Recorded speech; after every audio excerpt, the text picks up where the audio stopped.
Hello. Hello. ବର୍ଷା କହୁଥିଲି। ହଁ କହ। ମୁଁ କହିଲି ଆମ ମ୍ୟାଟରଟା ଆପଣ ଛିଡେଇବେ? ସିଏ କହୁଛନ୍ତି ମୋ ବାପା ଛିଡେଇବେ। ତ ମ୍ୟାଟରଟା କେତେ ଦିନ ପରେ ଛିଡେଇବେ ମତେ ସେଇଟା ଟିକେ ଜଣେଇଲେ। ଆପଣ ମତେ କହିଲେ 2 ମାସ ପରେ ମୁଁ ପଇସା ଦେଇଦେବି ତୁ ଯା। ତାପରେ ଆପଣଙ୍କ ପୁଅ ପଇସା ଦଉନାହାନ୍ତି। ଆଉ କେତେ ଦିନ ପରେ ମୁଁ ମୋ ବାପାଙ୍କ ପଇସାକୁ ଭିକାରୀ ଭଳିଆ ମାଗିବି? ନାଇଁ ପଇସା ପତ୍ର ମଗାମଗି କଲେ ତ ଭଲ ଲାଗିବନି। ବାରମ୍ବାର ମାଗିଲେ କଣ ଭଲ ଲାଗିବ? ଆପଣ କୁହନ୍ତୁ 6 ମାସ ହେଲାଣି ମୋ ଭଳିଆ ପିଲା ନୋ ଝଗଡା ନା କିଛି, ମୁଁ ଶାନ୍ତିରେ ପଳେଇ ଆସିଲି। ଆପଣଙ୍କ ପୁଅ ନାଁରେ କେସ୍ ଥିଲା, ମୁଁ କେସ୍ ଉଠେଇକି ପଳେଇ ଆସିଲି। ହଁ ଆଉ ହଁ କେତେ ଦିନ ପରେ ମତେ ମତେ ମ୍ୟାଟର ଛିଡେଇବେ? ମୁଁ ଗୋଟେ ଝିଅଟା, ମୋ ବୟସ ବି ସରୁଛି। ଆଉ କେତେ ଦିନ ଆପଣ ମତେ ଝୁଲେଇକି ରଖିବେ?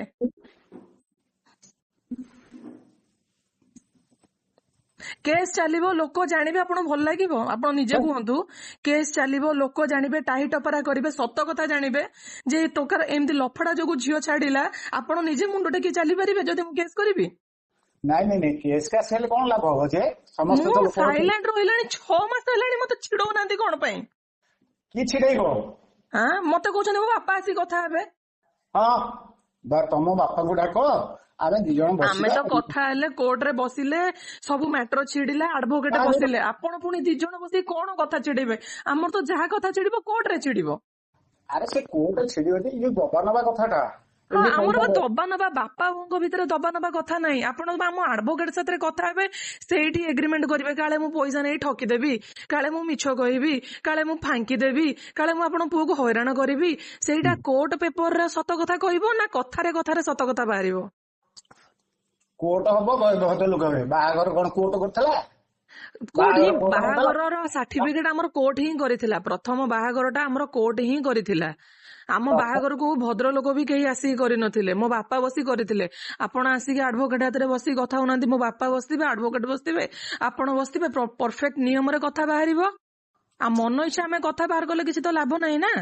ନାଇଁ ନାଇଁ ମନ ଇଚ୍ଛା କଥା କଲେ କଣ ହବ? ଆମେ ଗୋଟେ ମନ ଇଚ୍ଛା କହିଦଉଥିବୁ, ଆପଣ ଗୋଟେ ମନ ଇଚ୍ଛା କହିଦଉଥିବେ, କଥା କେତେ ଦୂର ଠିକ ହବ?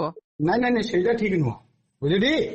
ଆଉ ମୁଁ ଗୋଟେ କଥା କହିଦେଇକି ପରେ ଫାଙ୍କି ଦଉଥିବି, ବଟ୍ ଆମେ ଗୋଟେ ଆଡଭୋକେଟ ସାଙ୍ଗରେ ଯଦି ବସିକି କଥା ହଉଥିବା, ସିଏ କଣ କଥା ଫାଙ୍କିବ? ଆମର କୋଉ ଭଦ୍ରଲୋକ କେହି ପଇସା ଦେବେ କି? କେହି ଭଦ୍ରଲୋକ ପଇସା ଦେବେନି।